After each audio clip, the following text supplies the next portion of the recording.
Can I can hear it? So Casey asks, here's a question. How's your perspective on life changed since the money and fame? I think I had a mission to get all of my goals achieved, and I did that. And I included, of course.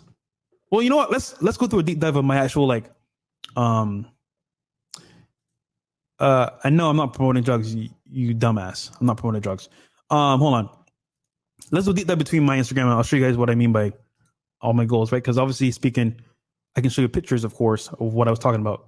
So I started this journey back in 2014 when I came to Miami, and I was in Starbucks literally all day looking at videos on